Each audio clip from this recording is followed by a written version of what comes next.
විපක්ෂයේ විදියට කුඩා වුණාට අපේ හිටපු മന്ത്രിතුමන්ලයි සංවිධායකතුමන්ලයි සියලු දෙනා එකතු කරගෙන රට වටේ ගිහිල්ලා සංවිධාන ජාලය ශක්තිමත් කරන්න ඕන වෙනවා.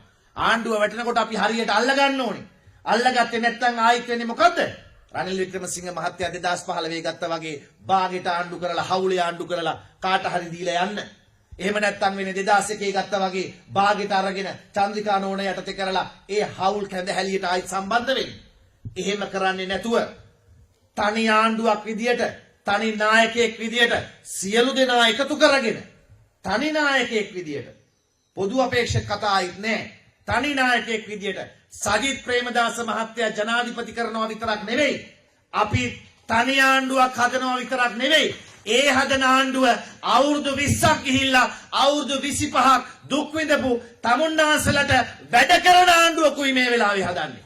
එහෙම නැතුව මේ බාගෙට ආණ්ඩුව හදලා එක එකාට වාසි ගන්න හදන ආණ්ඩුවක් නෙවෙයි මේ වෙලාවේ හදන්නේ.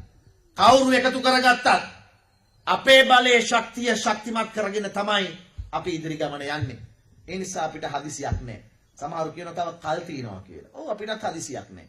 අපි ශක්තිමත් හරි වෙලාවට ගන්නවා. හැබැයි මේ රට තව දුරටත් අගාධයටපත් වෙන්න නොදී මේ රට තව දුරටත් ණයබරින් වැඩි කරලා මුදල් අච්චු ගහලා ඩොලර් එක දැන් 202යි ඩොලර් එකක් ගන්න රුපියල් 202ක් ඕන.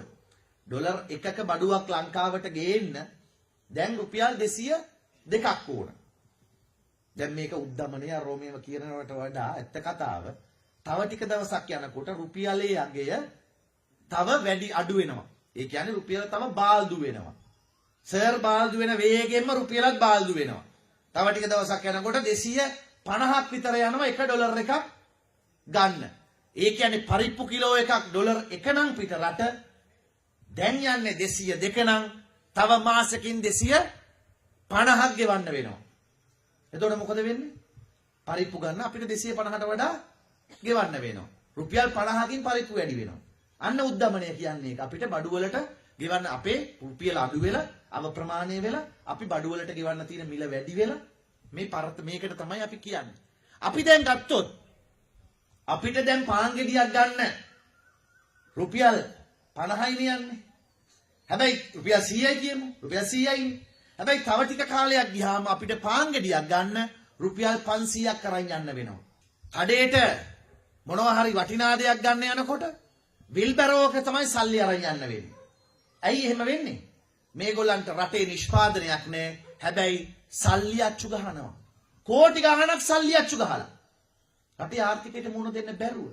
එහෙම වුණොත් මේ රටක් සිම්බාබ්වේ වගේ ආර්ථික තත්වයකට ඒ වගේ රටවල් වල තියෙන ආර්ථික තත්වයකට මුදල් ලගේ බොහොම පල්ලෙහාට වැටිලා. සමහර රටවල් තියෙනවා අපි මේ රටවල් වලට ගියාම hina යනවා. සමහර වැඩවලට අපි හිතමු කඩේට ගිහිල්ලා පීසා එකක් කන්න ඕනේ කියලා හිතමු අපි ඒ ගියාම ඕනේ කන්න තියෙන්නේ. පීස් එකක් කන්න ගියාම ලක්ෂ 2ක් දෙන්න ඕන. ලක්ෂ 2ක්. දහලා තියෙන්නේ ලක්ෂ 2යි කියලා. ඔව් ලක්ෂයකොල තියෙන්නේ. එහෙම රටවල් තියෙනවා.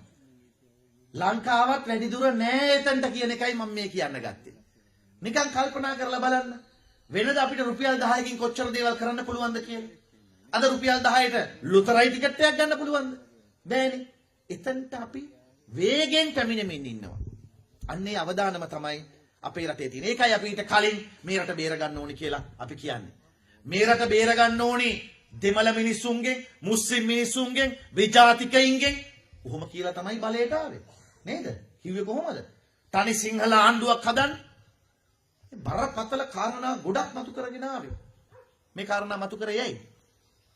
මම තමුන්නාන්සලාගේ මේ ප්‍රශ්නෙත් අවබෝධ කරගෙන ඉන්නේ.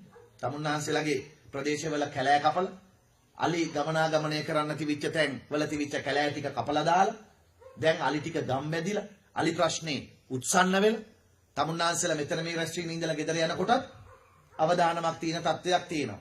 මම ඒ නිසා මගේ කතාව ටිකක් කොට කරගන්න උත්සාහ කරනවා. අපේ සිඩ්නි මන්ත්‍රීතුමයි අපේ කිංස් මන්ත්‍රීතුමයි දෙන්නම මට කිව්වා පොඩ්ඩක් මේ අලි ප්‍රශ්නේ නම් බරපතලව තියෙනවා මේ කැලෑ කැපිල්ලත් එක්ක කියලා.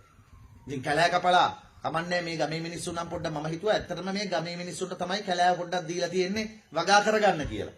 අක්කර දෙකමාරක් තමන්ගේ වගාව පොඩ්ඩක් වැඩි කරගන්න කියලා. එහෙමනේ දැන් කියන්නේ රටට හෙන කියන්නේ එහෙමනේ. හැබැයි මේ පොළොන්නරුව ඇවිල්ලා දිමුල මොකද ඒ හරිය කියන්නේ මේ සෝමාවතිය එතකොට දිමුලාගල වැලිකන්ද මේ ඉඩම් අරන් තින්නේ මේ ගමේ මිනිස්සු නෙවෙයි. පොළොන්නරුවේ මිනිස්සු නෙවෙයි. කොළඹ, නුගේගොඩ, මහරගම, කොල්ලුපිටියේ, නළුවෝ, ක්‍රීඩකයෝ අන්න ඒ අය තමයි මෙහි ඇවිල්ලා වමන් ඉඩම් අරගෙන තියෙන්නේ. සෝමාවති ඇමරිකාවට නේද? අක්කර 5000ව 10000ව රඹකැන්නෝයේ ඉඳලා වන්නියලැත්තොත් උසාවි ගෙනියන්න මේ ආණ්ඩුවට පුළුවන්කම ලැබුණා. වන්නියලැත්තොත් උසාවි ගෙනිච්ච ආණ්ඩුවට විරුද්ධව තමන්ගේ වාසභූමිය නැති කරන්න එපා කියලා. එහෙම ආණ්ඩුවක්. The News Reporter වාරණයෙන් තොර අපක්ෂපාතී වාර්තාකරණය.